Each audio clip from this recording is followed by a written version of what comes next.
Good morning बच्चों। तो आज मैं फिर से लेकर आऊँ आपके लिए एक और अमेजिंग लेक्चर में हम देखेंगे कूलाम्स लॉ। चलो तो देखिएगा। कूलाम्स लॉ क्या होता है? जैसे कि अभी तक हमने क्या पढ़ा है कि आपके दो चार्ज पार्टिकल हैं। अभी तक हमने क्या जाना कि आपके पास दो चार्ज पार्टिकल है, टुक टुक टुक टुक टुक टुक टुक टुक टुक टुक। एक है प्लस का, एक है माइनस का। तो दो चार्ज पार्टिकल है। अब मैंने आपको ये भी बताया था चार्ज की प्रॉपर्टी में क्या कि जो लाइक चार्ज है मतलब सेम सेम प्लस प्लस के क्या करेंगे, रिपेल करेंगे, माइनस माइनस के अट्रैक्ट करेंगे। प्लस प्लस के रिपेल करेंगे, माइनस माइनस के रिपेल करेंगे। लेकिन प्लस माइनस क्या होगा, माइनस प्लस क्या होगा, अट्रैक्ट होगा। सिंपल है। अगर दो सेम जेंडर को लाओ तो दूर भागना चाहते हैं, अपोजिट को लेके आओ, वहीं पे क्या होगा, अट्रैक्शन होगा। सिंपल फंडा है, रियल लाइफ एग्जांपल है। ठीक है। अगर आप अपोजिट कैरेक्टर वाले, अपोजिट नेचर वालों को लाओगे तो अट्रैक्शन होगा, सेम नेचर वालों को लेके आओगे तो रिपल्सन होगा।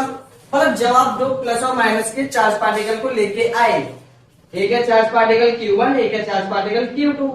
क्लियर है? चलिए, एक है चार्ज पार्टिकल Q1, एक चार्ज पार्टिकल है Q2। ठीक है। हो सकता है ये आपके सेम चार्ज पार्टिकल हो सकता है ये आपके अपोजिट चार्ज पार्टिकल हो। अगर सेम हुए तो क्या होगा, रिपेल होगा, अपोजिट हुए तो अट्रैक्ट होगा। अब दो चार्ज पार्टिकल है, प्लस और माइनस आपस में अट्रैक्ट होगा। तो कूलाम्स लॉ हमें ये बताता है कि जब दो अपोजिट चार्ज पार्टिकल को रखेंगे वो अट्रैक्ट होगा। अट्रैक्ट होने के लिए वो कितनी फोर्स लगाएगा, मतलब किस फोर्स के साथ वो अट्रैक्ट होगा। दो चार्ज पार्टिकल कितनी फोर्स के साथ अट्रैक्ट होंगे, उसी फोर्स की वैल्यू को क्या बोलोगे आप, उसी फोर्स की वैल्यू को आप फाइंड आउट करते हो किसकी हेल्प से, कूलाम्स लॉ की हेल्प से। तो कूलाम्स लॉ की हेल्प से आप क्या करते हो, दो चार्ज पार्टिकल के बीच में कितनी फोर्स अप्लाई हो रही है, दो चार्ज पार्टिकल के बीच में कितनी फोर्स अप्लाई हो रही है, इसी को क्या करते हो, फाइंड आउट करते हो। क्लियर है? चलो, इनके बीच की जो डिस्टेंस है वो कितनी है, आर। क्लियर है? इनके बीच की डिस्टेंस आर। ये चार्ज है Q1, ये चार्ज है Q2। क्लियर है ना? देखो, अब यहां पे आपसे बोला according to Coulomb's law, according to Coulomb's law. अब ये कूलाम्स लॉ आपसे क्या कहेगा, कूलाम्स लॉ कहेगा अरे भैया हमारे पास दो चार्ज पार्टिकल है। सही बात है, दो चार्ज पार्टिकल है, तो जो force between two charge particle, force between two charge particle. अब ये रिपल्सन की भी फोर्स हो सकती है या आपके अट्रैक्शन की भी हो सकती है, डिपेंड करता है। ठीक है।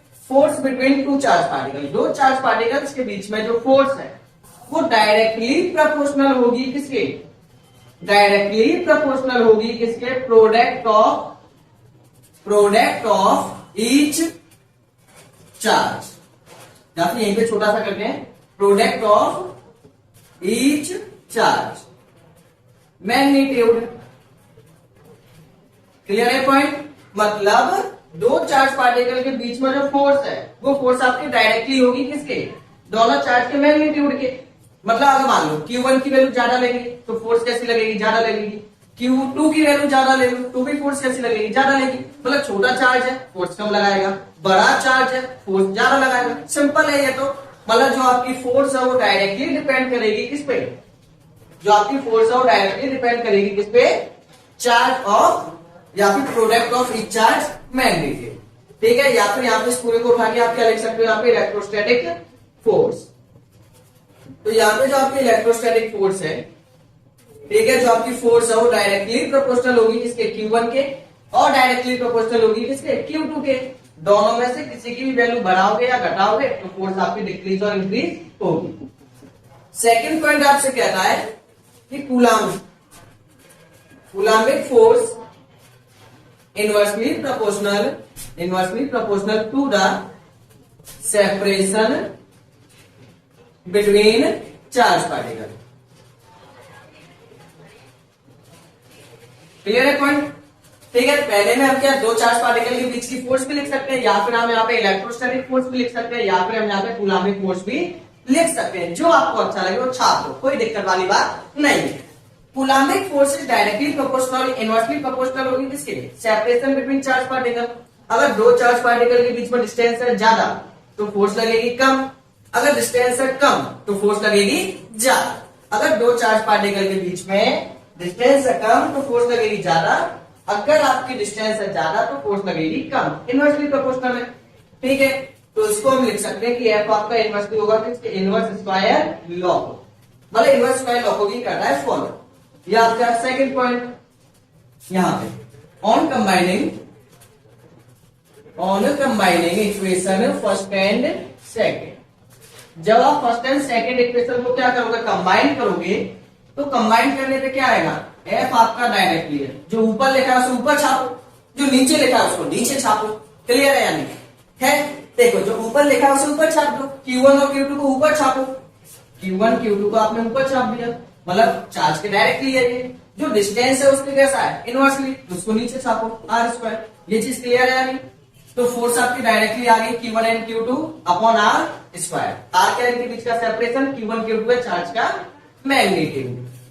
अब यहाँ पे जब आप डायरेक्टली के साइन को हटाओगे, तो डायरेक्टली के साइन को हटाने के बाद हमेशा आपका क्या आएगा, एक कांस्टेंट, जो यहाँ पे आएगा आपका के। तो यहाँ पे आप क्या आ गया, के Q1 Q2 upon R square. अब यहाँ पे ओनली आपको स्टडी करनी है किसकी, के की।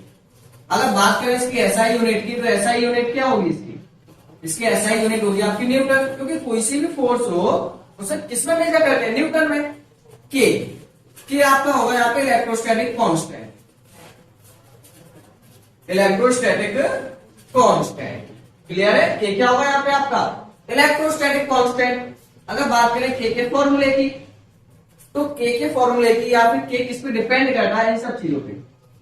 तो के डिपेंड करता है किस पे, के डिपेंड करेगा, first point depend on system of unit.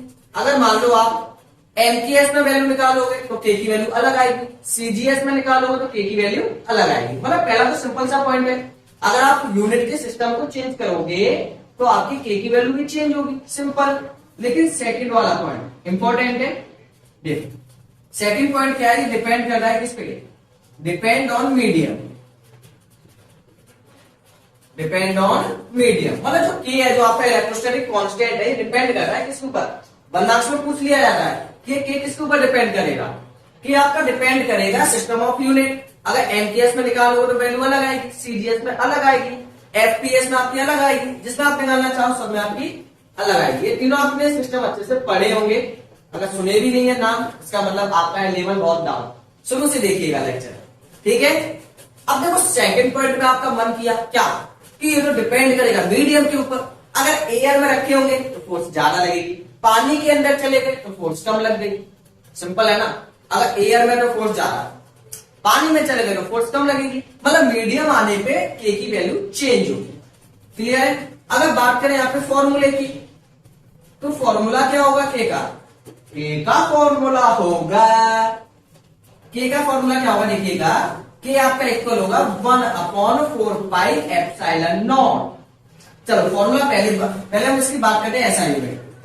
SI unit of के की एसआई यूनिट क्या होगी बताइएगा। जो इलेक्ट्रोस्टैटिक कांस्टेंट है इसकी एसआई यूनिट होगी या नहीं होगी, बिना हुए तो काम ही ना चले। देखो कैसे निकालेंगे, आपका एफ इजिकल टू है के Q1 Q2 upon R square, ये है ना। आप इसको क्या लिख सकते हो, के निकालने के लिए आप इसको लिख सकते हो F into R square upon Q1 Q2 के, लिख पाओगे या नहीं, ठीक है। अब के की एसआई यूनिट निकाल दो इजीली। के किसके इक्वल आ गया, के आपका आएगा किसके इक्वल आएगा देखिएगा, ओहो ये की हो गया। चलो थोड़ा सा नीचे लिखेंगे हम, तो इसको थोड़ा सा साइड में शिफ्ट करेंगे, उसको हम थोड़ा सा नीचे लिखेंगे। तो देखो यहाँ पे आपका के किसके इक्वल आ गया, एफ आर स्क्वायर को इधर ले आओ अपॉन Q1 Q2 आपका कहां पे आएगा, नीचे आ जाएगा। क्लियर है, ये क्या आएगा यानी। अब बताओ के की एसआई यूनिट, फोर्स को किसमें करेंगे, न्यूटन में। फोर्स किसमें होगी, न्यूटन में। जो आपकी डिस्टेंस है, जो डिस्टेंस है वो किसमें होगी, मीटर में। उसका भी क्या लगा हुआ है, स्क्वायर, मतलब न्यूटन मीटर स्क्वायर पर डिवाइड के बाद Q1। जो आपका चार्ज है, चार्ज को आप किसमें मेजर करोगे, जो आपका चार्ज है, चार्ज को आप किसमें मेजर करोगे, कूलम में। कितने कूलम आएंगे, 2 कूलम, मतलब कितने चार्ज पार्टिकल है, 2। तो पहले का सी, दूसरे का सी, सी, ये क्या हुआ, यहाँ पे आपका आ गया कूलाम स्क्वायर। तो के की यूनिट आपकी आएगी न्यूटन मीटर पर कूलाम स्क्वायर। क्लियर है ना? तो के की ऐसा यूनिट भी आपकी निकल आई। लेकिन आपके मन में एक और आ गया विचार गलती से, क्या कि हम तो इसकी डायमेंशन भी निकालेंगे। तो कोई बात नहीं, हम इसकी डायमेंशन भी निकालेंगे। देखो डायमेंशन भी इसकी इजी है, बच्चों वाली बात है। आईआईटी में क्वेश्चन आया हुआ है, न्यूटन की बुक में आपने सबने देखा होगा। एप्सिलॉन नॉट की डायमेंशन पूछी गई थी और एप्सिलॉन नॉट आपका यहीं से निकलेगा। रुको सब्र करो, देखिए अब डायमेंशन क्या आएगी इसकी, के इजिकल टू न्यूटन, या फिर यहीं से निकालो फोर्स। फोर्स की डायमेंशन क्या होती है, एम एल टी माइनस का 2, ये होती है फोर्स की डायमेंशन। डिस्टेंस है, डिस्टेंस की डायमेंशन क्या होगी, L2। क्लियर है? अब Q1 चार्ज, चार्ज की डायमेंशन क्या होगी। अब देखो चार्ज की डायमेंशन कैसे निकालेंगे, यहां पे देखो हल्का सा फॉर्मूला होता है Q is equal to I is equal to Q upon T, होता है या नहीं। Q इजिकल टू हो जाएगा IT, होगा या नहीं। Q इजिकल टू करंट को किस में मेजर करोगे, एम्पियर में, टाइम किस में होता है, T में। डायमेंशन पता है या नहीं। तो बताओ चार्ज की डायमेंशन क्या होगी, AT। लेकिन चार्ज पार्टिकल कितने हैं, 2, तो उसके लिए आएगा AT का स्क्वायर। क्लियर है या नहीं। पहले आपने डायमेंशन लगाई फोर्स की, फिर आपने लगाई डिस्टेंस की L स्क्वायर, फिर आपने लगाई चार्ज की AT का स्क्वायर। तो यहाँ पे K की डायमेंशन निकल के आ गई। जो कटना है उसे काट डालो, जो ना कटे उसको मार डालो। तो यहाँ पे आएगा M, L कितना हो गया, L3, A का 2, T2, T2, T2, ये हो गया T माइनस का 4, A2। तो ये आ गया आपकी के की डायमेंशन। ये चीज क्लियर है या नहीं। मतलब आपने ऐसा यूनिट भी निकाल ली, इसकी डायमेंशन भी निकाल ली, और क्या रह गया। चलो इसी में आप मन कर जाए कुछ और निकालने का, वो भी निकाल लो। यहाँ पे फॉर्मूला देखो, इसका के का फॉर्मूला क्या होगा, 1/4 पाई एप्सिलॉन नॉट। अब कहानी चलेगी एप्सिलॉन नॉट की। ये फॉर्मूला है किसका, फॉर्मूला ऑफ के। तो के का फॉर्मूला क्या होता है, 1/4 पाई एप्सिलॉन नॉट। क्लियर है ये पॉइंट है कि नहीं। जल्दी से एक बार इसका स्क्रीनशॉट और ले डालो, ठीक है, जल्दी से ले लो। अखियों से गोली मारे अखियां कमाल की, जल्दी से स्क्रीनशॉट को ले डालो, फिर हम आगे की कहानी करने शुरू। इसका स्क्रीनशॉट लीजिए जल्दी से, हो गया होगा। चलो तो बढ़ेंगे हम आगे, करेंगे कुछ क्वेश्चन, ठीक है, क्वेश्चन भी करेंगे। तो क्वेश्चन एक लास्ट में, फॉर्मूला ऑफ के का फॉर्मूला आ गया। अब देखो के का फॉर्मूला निकल के आ गया 1/4 पाई एप्सिलॉन नॉट। बच्चों के मन में आया ये एप्सिलॉन नॉट कहां से आया। एप्सिलॉन नॉट आपका डिपेंड करता है मीडियम के ऊपर। जो के की वैल्यू आपकी मीडियम पे डिपेंड है ना, एक्चुअल में इसके अंदर भी कोई डिपेंड है, वो कौन है, एप्सिलॉन नॉट। मतलब के अंदर भी एक और है जो डिपेंड है मीडियम के ऊपर।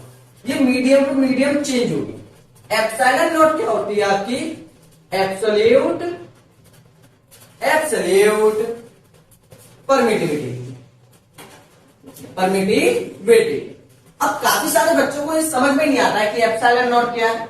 देखो एप्सिलॉन नॉट क्या होता है आपका, एब्सोल्यूट परमिटिविटी। मतलब कोई मीडियम किसी दो चार्ज पार्टिकल को अट्रैक्ट करने के लिए कितनी परमिशन दे रहा है। मतलब परमिटिविटी का मतलब क्या होगा, परमिशन। जब मान के चलो ये है, मान लो अपनी तरफ से लेट कर लो, ये है बी, ये है जी, ये है बी, ये है जी, लेट कर लिया ना। अब देखो बी और जी है, अब इनको आपस में अट्रैक्ट होना है। अब अट्रैक्ट होने के लिए हम क्या चेक करेंगे, इनके बीच का माहौल कैसा है। मतलब इनके बीच का जो माहौल है वो इनको अट्रैक्ट होने दे रहा है कि नहीं हो पा रहा है। तो ऐसे ही करके आपका एप्सिलॉन नॉट है, दो चार्ज पार्टिकल है, एक है प्लस का, एक है माइनस का। अब प्लस और माइनस को आपस में अट्रैक्ट होने के लिए जो बीच में मीडियम है, एयर का, वाटर का, सॉलिड का, किसी भी चीज का, वो आपस में इनको अट्रैक्ट होने दे रहा है या नहीं होने दे रहा है। वही क्या होगा आपका एब्सोल्यूट परमिटिविटी। मतलब कितना ही अट्रैक्ट होने देगा, कितना नहीं होने देगा। एयर में ज्यादा अट्रैक्ट होने देता है, वाटर में कैसे होने देगा, कम। क्लियर है ना। तो एब्सोल्यूट परमिटिविटी। इसकी वैल्यू की बात करें तो वैल्यू क्या होगी इसकी, इसकी वैल्यू होगी आपकी आपकी आपकी आपकी आपकी तो चली गई। इसकी वैल्यू होगी 8.85 इंटू 10 टू द पावर -12। ठीक है, 8.85 इंटू 10 टू द पावर -12। अगर ऐसा यूनिट की बात करें तो ऐसा यूनिट क्या होगी, के का उल्टा कर दो, के की ऐसा यूनिट है न्यूटन मीटर स्क्वायर पर कूलम स्क्वायर, इसका उल्टा करेंगे तो क्या आएगा, कूलम स्क्वायर ऊपर आएगा, न्यूटन मीटर स्क्वायर नीचे आएगा, क्योंकि इनवर्सली है ना, क्योंकि ये कैसा है, इनवर्सली है। क्लियर। तो एप्सिलॉन नॉट आएगा 8.85 into 10 to the power minus 12 coulomb per newton metre square. अगर इस वैल्यू को यहां पे रखो, ऑन पुटिंग दिस वैल्यू, इस वैल्यू को पुट करोगे तो आपका के की वैल्यू निकलेगी 9 इंटू 10 टू द पावर 9। अब के की यूनिट तो आप जानते हो ना क्या होगा, न्यूटन मीटर स्क्वायर पर कूलम स्क्वायर। अगर आपसे पूछी जाए डायमेंशन क्या होगी एप्सिलॉन नॉट की, तो एप्सिलॉन नॉट की डायमेंशन क्या होगी आपकी, उल्टा कर दो के की डायमेंशन का। अब के की डायमेंशन का उल्टा कैसे, एम का कर दो m-1, एल का कर दो l-3, टी का कर दो 4, जो प्लस में उसे माइनस कर दो, माइनस को प्लस कर दो, ये माइनस का 2। इतना हो पाएगा या नहीं, जल्दी से करिए, इसे नोट डाउन।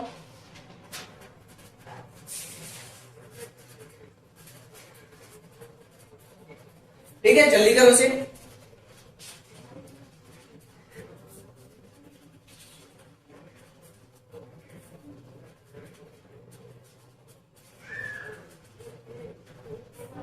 हो गया ये? ठीक है, तो यहाँ पे आपका कूलम्स लॉ का कुछ टॉपिक हुआ। ठीक है, फॉर्मूले के अंदर तक गए, डायमेंशन तक गए, वैल्यू तक निकाली अंदर की, छोड़ा नहीं है कुछ भी।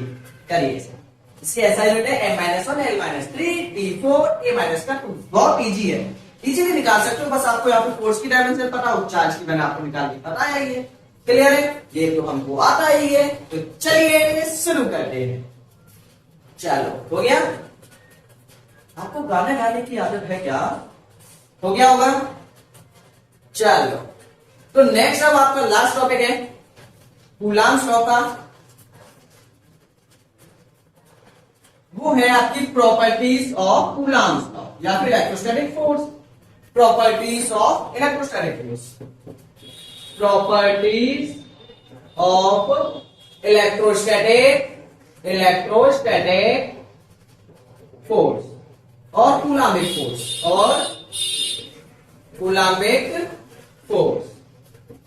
फोर्स ऑफ इलेक्ट्रोस्टैटिक फोर्स के बीच की मतलब कौन कौन सी प्रॉपर्टीज।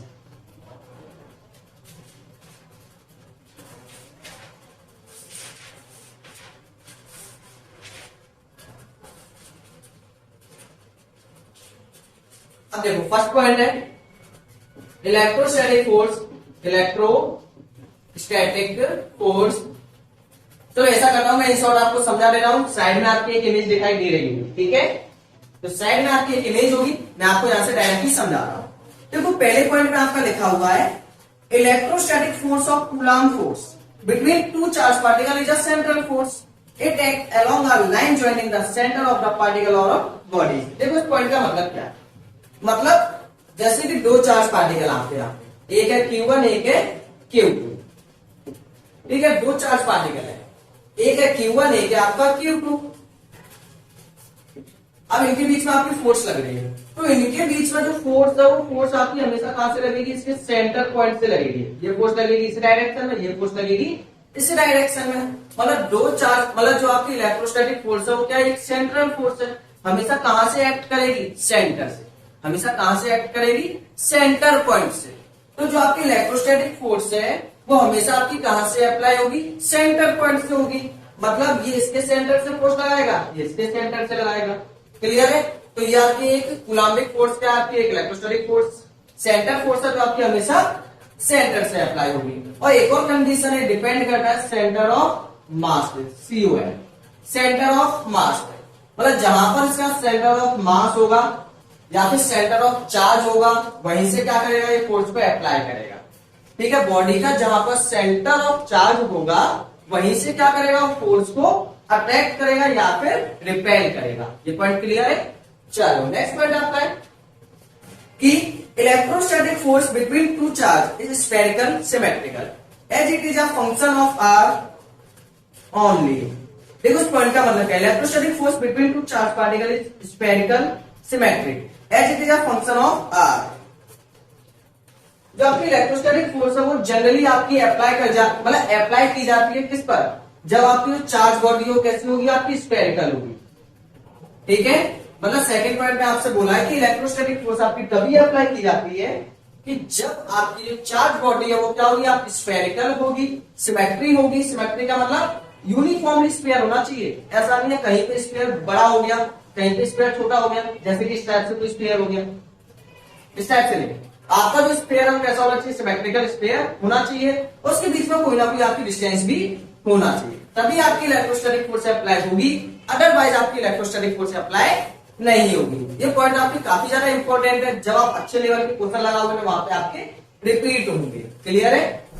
नेक्स्ट आपका electrostatic force between two charge, वो भी इनवर्स स्क्वायर लॉ, मतलब जो आपकी इलेक्ट्रोस्टैटिक फोर्स हो उसको फॉलो कर रहा है, इनवर्स स्क्वायर लॉ। ये तो आप जानते ही हो कि डिस्टेंस ज्यादा होगी तो फोर्स लगेगी कम, जब डिस्टेंस कम है तो फोर्स होगी ज्यादा। नेक्स्ट आपका जो पॉइंट है वो है electrostatic force of two charge particle is not affected with the presence of third charge particle. जैसे कि देखिए दो चार्ज पार्टिकल है, एक है Q1 एक है Q2, इसके बीच में फोर्स लग रही है 5 न्यूटन। अगर मान लो हम यहाँ पे एक और चार्ज पार्टिकल ले आए Q3, मान के चलिए हम एक और चार्ज पार्टिकल ले आए Q3, अब इसके बीच में फोर्स लगने लगी 4 न्यूटन, यहाँ पे लगने लगी 3 न्यूटन। क्या इस पे कोई इफेक्ट पड़ा? क्या इस वाली फोर्स पे कोई इफेक्ट पड़ेगा? नहीं पड़ेगा, कोई इफेक्ट नहीं पड़ेगा। अगर दो चार्ज पार्टिकल के बीच में फोर्स लग रही है, अगर हम एक और चार्ज पार्टिकल ले आए हैं तो इन दोनों की फोर्स पर कोई असर नहीं पड़ेगा। जितनी फोर्स पहले लग रही थी उतनी ही फोर्स आपकी अब लगेगी। क्लियर है। ठीक है, जितनी फोर्स आपकी पहले लग रही थी उतनी फोर्स आपकी अब लगेगी, कोई इफेक्ट नहीं पड़ेगा। क्लियर है पॉइंट। तो यहाँ पे आपकी प्रॉपर्टीज भी होती है finish off electrostatic force. Clear है। ठीक है, अगर आप क्वेश्चन देखना चाहते हैं तो क्वेश्चन के लिए आपको आगे चलना पड़ेगा, मतलब लास्ट में क्या कूलम्स लॉ के आपके क्वेश्चन कराए गए हैं। क्लियर है। तो चलो अब हम शुरू करते हैं नेक्स्ट टॉपिक। जो आपका नेक्स्ट टॉपिक है वो है, नेक्स्ट टॉपिक आपका है, चलो ये छोटी सी नॉलेज थी। थैंक्स फॉर वॉचिंग एंड ऐसी अमेजिंग वीडियोस को पाने के लिए आप क्या कर सकते हो, चैनल को कर सकते हो सब्सक्राइब।